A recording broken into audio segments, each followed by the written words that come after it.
Yes, we are live now. Hello friends, this is Imanshi and welcome to Let's Learn. कल हम discuss कर रहे थे फरवरी 2015 यानी 2015 का फरवरी पेपर 1 सीटेट का पेपर, जिसमें हम सीडीपी डिस्कस कर रहे थे और सीडीपी के 6th क्वेश्चन पर थे। एक बार मैं 1 मिनट लेकर के आपके 5 क्वेश्चंस के आंसर जस्ट मार्क करा देती हूँ, इन केस आपने वो प्रीवियस वीडियो यानी कल वाला लाइव मिस कर दिया हो। हमारा इलेक्ट्रिसिटी में कुछ पंगा था, उस चक्कर में हमारी क्लास कल पूरी नहीं हो पाई थी, ठीक है ना। तो आज हम 30 क्वेश्चंस करेंगे, जैसा कि हम पूरे प्रीवियस ईयर्स जो भी पेपर 1 पेपर 2 के हैं, स्पेशली सीडीपी में तो करेंगे ही करेंगे, क्योंकि सीडीपी का प्रभाव आपके अदर सब्जेक्ट्स में भी पड़ता है, क्योंकि पेडागोजी का अपने आप में बहुत ही महत्वपूर्ण रोल है अगर हम बात सीटेट की कर रहे हैं तो, है ना। तो समझते हैं सभी। गुड इवनिंग, नमस्कार, राम राम, सत श्री अकाल, अस्सलाम वालेकुम, what ever you feel connected with. Hopefully आप सभी बढ़िया होंगे। स्टार्ट करते हैं आज की कहानी। 5 क्वेश्चंस मैं आपको मार्क करा देती हूँ और जो पिछली 2-3 पीडीएफ्स हैं जो पेंडिंग हैं, मॉक टेस्ट के फॉर्म में भी आपको क्वेश्चंस मिले होंगे करियरविल ऐप पर। इसके अलावा अगर हम बात करते हैं तो 2 बैचेस भी आए हुए हैं, आप वो भी देख सकते हैं, जाकर के ज्वाइन कर सकते हैं करियरविल ऐप पर ही। ठीक, लाइक शेयर सब्सक्राइब आप कर दीजिएगा, कमेंट्स में बताइएगा आपको सेशन कैसा लगा। टेलीग्राम चैनल पर इसकी पीडीएफ मिल जाएगी आपको। ये जो सेशन है, क्वेश्चन नंबर 1 है, फटाफट से 5 क्वेश्चंस के आंसर मार्क करेंगे जस्ट, क्योंकि कल हमने डिस्कस कर लिए थे। क्वेश्चन था कि टीचर्स कैसे कंस्ट्रक्ट कराएं नॉलेज को, तो बच्चे को एक्टिव रख करके, जो कि है बी ऑप्शन। तो फर्स्ट का ऑप्शन बी सही था। जिन लोगों ने कल की क्लास नहीं देखी एक बार देख लेना। फिर सेकंड था गिफ्टेडनेस के कौन से कैरेक्टरिस्टिक्स या विशेषताएं हो सकती हैं, तो एसीसी सीमेंट यानी high ability, high creativity, high commitment. तो D option was the right answer for question number 2। आगे बढ़ेंगे क्वेश्चन नंबर 3 पर। एनसीएफ के अकॉर्डिंग गलतियां जो हैं वो महत्वपूर्ण हैं भाई, क्योंकि हमें पता लगेगा कि बच्चा सोचता कैसे है। इस बच्चे की सोच में हमें इंसाइट प्रोवाइड करती हैं गलतियां, एक विंडो के रूप में काम करती हैं। आगे बढ़ेंगे क्वेश्चन नंबर 4 पर। अ चाइल्ड्स नोटबुक शोज, एक बच्चे की जो नोटबुक है उसमें रिवर्स इमेजिंग या लिखने में गलतियां हैं, यानी लर्निंग डिसेबिलिटी है। एलडी सैमुअल किर्क ने दिया है। ये डिस्लेक्सिया का लक्षण है, क्योंकि लिखने और पढ़ने में दोनों में समस्या कई बार हो जाती है। जो पढ़ेगा गलत वो लिखेगा भी गलत, है ना। वैसे लिखने से संबंधित जो एक लर्निंग डिसेबिलिटी होती है वो डिस्ग्राफिया होती है। विच one of the following is best suited for emotional development, बच्चे के इमोशनल डेवलपमेंट के लिए कौन सी एक चीज बेहतर है, तो डेमोक्रेटिक क्लासरूम एनवायरनमेंट, यानी जहां हर बच्चे को अपनी बात कहने का मौका मिले। ऐसा ना हो सिर्फ टीचर की ही चलती हो या सिर्फ मॉनिटर की ही चलती हो क्लास में, यानी सबको मौका मिलता है अपनी बात कहने का। अब आते हैं आज के डिस्कशन पे, जो कि है क्वेश्चन नंबर 6 से शुरू, और आप पोल में जवाब देंगे। पोल आपके सामने रहेगा ताकि आपको अपने और अपने जो पीयर ग्रुप है, जो आपके साथी समूह हैं, उनका भी पता लगे कि कितने लोग गलत जवाब दे देते हैं आसान क्वेश्चंस पर भी, है ना। आइए फटाफट से देखिएगा, क्वेश्चन नंबर 6 पढ़ के जवाब दीजिए। तबीयत अभी काफी बेहतर है, बट स्टिल हेडेक है, हल्का सा फीवर है। देखिएगा क्वेश्चन नंबर 6 की बात करें।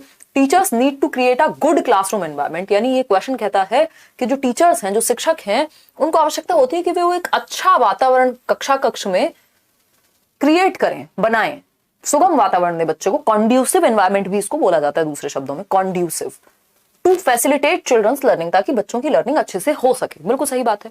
To create such a learning environment which one of the following statement is not true, ये ध्यान से पड़ेगा जब नॉट लिखा हो क्वेश्चन में, नॉट ट्रू लिखा है। अगर ये नॉट नहीं होता, ट्रू होता, तो आंसर चेंज हो जाता।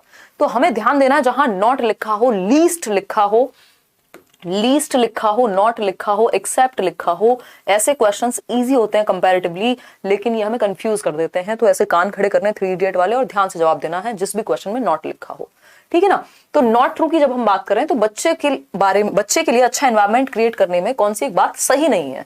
कॉम्प्लायंस विद टीचर्स, यानी अध्यापकों के अनुसार कार्य करना, कि जो वो कहें, जैसे वो कहें, जरा सा भी परिवर्तन करने की संभावना नहीं है, तो वो प्रॉब्लम है अपने आप में, बट हो सकता है सही हो। बाकी ऑप्शंस देखते हैं। एक्सेप्टेंस ऑफ द चाइल्ड, बच्चे को स्वीकार करना, बिल्कुल सही बात है भाई। बच्चा जो लेकर के आया है अपने परिवेश से, या जो भी उसको समझ है, जैसा भी वो है, उसको एक्सेप्ट करोगे। ये तो कहोगे नहीं कि अगर तुम्हें लिखने में समस्या है, तुम्हारे हाथ में कुछ प्रॉब्लम है, तो वो प्रॉब्लम नहीं होनी चाहिए, या किसी को देखने में समस्या है तो वो होनी ही नहीं चाहिए। बच्चा जो भी लेके आया, जैसा भी बच्चा है, आपको एक्सेप्ट तो करना है बच्चे को, उसकी जो भी स्ट्रेंथ्स हैं, जो भी उसकी वीकनेसेस हैं। Positive tone of the teacher, यानी अध्यापक का जो रुख है वो सकारात्मक हो, वो बच्चे के भले के लिए कार्य करे, बिल्कुल ठीक बात है। Approval of the child's efforts, यानी जो बच्चा एफर्ट करे, जो बच्चा प्रयास करे, जो आगे बढ़ने की कोशिश करे, उसको अप्रूवल दें, उसको आप रीइंफोर्स करें कि हाँ भाई इतना किया है, बहुत अच्छी बात है, अभी और इतना कर सकते हो। ये नहीं होना चाहिए कि जो बच्चा एफर्ट करता है उसको आप नकार देते हैं, कि ये तो कोई बात नहीं, ये तो कुछ है ही नहीं, है ना। तो आपको बच्चे की पोटेंशियल को आगे लेके जाना है, लेकिन इसका मतलब ये नहीं है कि आप एक्सेप्ट नहीं करें, उसे पॉजिटिव ना रहें या अप्रूव ना करें। एक चीज यहां नेगेटिव हुई, वो है कॉम्प्लायंस विद टीचर्स, यानी अध्यापकों के अनुसार कार्य करना।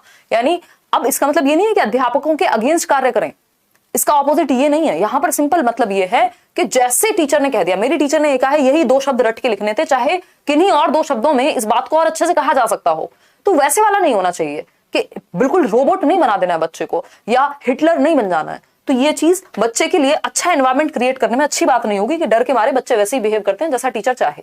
अगर नहीं भी समझ आया तब भी वो कह रहे हैं नहीं समझ आ गया जी, ठीक। क्वेश्चन नंबर 7 देखिएगा, given below are some statements about boys and girls. लड़के और लड़कियों के बारे में कुछ स्टेटमेंट्स हैं, कथन है नीचे। कथन क्या है? According to you which one of these is true. तो ये 4 कथन है, इनमें से कौन सा आपके अनुसार एज अ टीचर ठीक है? आप पोल में जवाब देंगे। पहला ऑप्शन है boys should help in house hold chores, यानी लड़कों को घर के कामों में सहायता करनी चाहिए। हाँ, इसमें कोई बुराई नहीं है ना। लड़के अगर घर के कामों में सहायता करेंगे नेहा, तो कोई समस्या तो हो नहीं जाएगी। बी ऑप्शन है all boys should be taught science and girls home science. अब ये बात गलत है कि आपने सब्जेक्ट को जेंडर से जोड़ दिया। लड़के अगर होम साइंस पढ़ लेंगे तो कुछ बीमारी हो जाएगी? नहीं होगी, तो हटा देते हैं। ये पुराना नोशन है, इसको ठीक करने की जरूरत है। अभी भी हमारे देश में ऐसा होता है हालांकि। सी ऑप्शन है गर्ल्स शुड हेल्प इन, भाई किसी लड़के को अगर होम साइंस में इंटरेस्ट है, किसी और चीज में इंटरेस्ट है, तो वो कर सकता है ना। किसी को डांस में इंटरेस्ट है, किसी को शेफ बनने में इंटरेस्ट है, तो वो उस तरह की चीजें पढ़ेगा या समझेगा। Girls should help in house hold chores, यानी लड़कियों को घर के काम में मदद करनी चाहिए। अब जो चीज पहले से चली आ रही है हमारे समाज में, लड़कों को कोई नहीं कहता कि तुम खाना बनाना सीख लो, लेकिन लड़कियों को जरूर सिखा दिया जाता है ना। इसलिए नहीं क्योंकि खाना बनाना एक अच्छी स्किल है, आपको सर्वाइव करना आना चाहिए। आप खाना बनाते हैं, वैसे भी एक तरह से थेरेप्यूटिक भी है। इतनी बातें किसी को फर्क नहीं पड़ता, क्योंकि उनकी शादी होनी है, घर में बच्चे करके उनको खाना जरूर बनाना है। तो ये स्टीरियोटाइप को और बढ़ावा देंगे अगर आप ये कहेंगे कि लड़कियों को घर के काम में मदद करनी चाहिए। इस बात को कहने की कमी नहीं है देश भर में, या देश भर की बात करेंगे कि लड़कियों को घर के काम में मदद करनी चाहिए, ये बहुत ही टिपिकल और स्टीरियोटिपिकल बात हो जाएगी, क्योंकि ऐसा होता आ रहा है। ये पहले से रूढ़िवादिता है जो समाज में एग्जिस्ट करती है, तो इसके साथ हम नहीं जा सकते, है ना। डी ऑप्शन है boys should help in activities outside the home. तो ये बात भी पहले से चली आ रही है कि भैया लड़का अगर कमाता नहीं होगा तो इंसान ठीक नहीं है। हालांकि तो हर किसी को तो अपना सर्वाइवल खुद ही इंश्योर करना चाहिए, तो आउटसाइड एक्टिविटीज में तो पहले से इन्वॉल्व किया जा रहा है लड़कों को। इसमें कोई नई बात नहीं है। कोई ये नहीं कहता कि लड़का है तो भैया हम तो अपने को घर में रखेंगे, हाउसवाइफ बना देंगे, है ना, शादी कर देते हैं, बस हो गई पढ़ाई। ये सब नहीं होता। Boys should help in house hold chores, ये बात बिल्कुल प्रोग्रेसिव है और सही है कि लड़कों को घर के काम में सहायता करनी चाहिए। क्यों? क्योंकि समाज में जो चला आ रहा है उसके ऑपोजिट है ये, ठीक है ना। तो ये सही बात है, ये स्टीरियोटाइप को ब्रेक करेगा, चैलेंज करेगा ये स्टीरियोटाइप को कि सिर्फ लड़कियों को ही घर में हाथ बढ़ाना चाहिए, वो लड़के भी हेल्प करा सकते हैं, है ना। इसमें ये क्योंकि लड़कियां ही करें, ये लड़कियां को ही करना चाहिए, ठीक। तो A option is the right answer. Question number 8, अगर हम बात करें क्वेश्चन नंबर 8 की, to be an effective teacher, एक प्रभावी शिक्षक होने के नाते इट इज इंपॉर्टेंट टू, महत्वपूर्ण है कि, यानी आप एक अच्छे प्रभावशाली शिक्षक हैं या शिक्षिका हैं तो आपके लिए क्या महत्वपूर्ण है। पहला ऑप्शन है focus on individual learning rather than group activity, यानी समूह गतिविधि के बजाय व्यक्तिगत गतिविधि पे फोकस करें।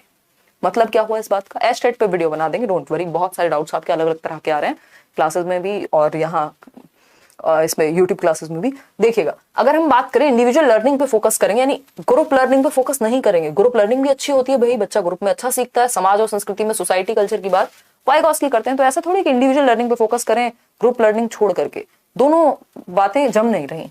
Avoid disruption caused due to questioning by the students, यानी बच्चों के प्रश्न पूछने से जो थोड़ा बहुत व्यवधान उत्पन्न होता है उसको अवॉइड करेंगे। भाई डिस्कशन होगा, थोड़ी बहुत चहल पहल होगी क्लास में, थोड़ा बहुत इनडिसिप्लिन भी हो सकता है, तो डिस्कशन तो जरूरी है। क्वेश्चन पूछने को मना थोड़ी कर देंगे क्योंकि डिस्टर्बेंस हो जाता है ना। फिर है C option, be in touch with each and every child, यानी हर बच्चे के साथ टच में रहना। ये बात बिल्कुल सही है, इसीलिए कहा जाता है कि भैया प्राइमरी लेवल पे 30 बच्चों की क्लास रखो, एलिमेंट्री लेवल पे 35 बच्चों की क्लास रखो। अगर क्लास में बच्चे ही हजारों की संख्या में हैं, जो कि मजबूरी है, ऑनलाइन में ऐसा होता है, और आप लोग तो बड़े लोग हैं तो लेक्चर मेथड फिर वहां काम आ जाता है ना। लेकिन इसीलिए लिमिटेड नंबर ऑफ स्टूडेंट्स होना जरूरी है क्लास पे कि हर बच्चे पे ध्यान दिया जा सके और दिया जाना चाहिए, ठीक है, स्पेशली स्कूल लेवल पे। Emphasise dictating answers from the book, यानी आप पुस्तक से उत्तर लिखने पे बल दो कि बस लिख लो, चुपचाप से आंसर मार्क कर लो या आंसर नोट कर लो। तो हर बच्चे के साथ, प्रत्येक बच्चे के संपर्क में रहना जरूरी है। टीचर को हर एक बच्चे का नाम पता हो, उसके बारे में पता हो, इसीलिए तो पीटीएम वगैरह सारी चीजें एक एक बच्चे के पेरेंट्स से मिल रहे हैं ना आप, ताकि आपको पता हो अपने बच्चों के बारे में। तो C option is the right answer. ऐसा नहीं है कि आप ग्रुप एक्टिविटी पे फोकस नहीं करेंगे, ग्रुप एक्टिविटी भी जरूरी होती है। बहुत सारी सोशल स्किल्स यानी सामाजिक कौशल सीखते हैं बच्चे ग्रुप एक्टिविटीज में इन्वॉल्व होकर के। तो क्वेश्चन नंबर 9 देखिएगा, which one of the socialisation होता है, उनका सामाजिकरण की प्रक्रिया बेहतर होती है जब वो ग्रुप में सीखते हैं, है ना। इतनी बात क्लियर है, कोई समस्या है? क्वेश्चन नंबर 9 देखिएगा एक बार, इतने में आपके एक आध कमेंट देख लेती हूँ। इंग्लिश का पढ़ाइएगा, पढ़ाएंगे वे।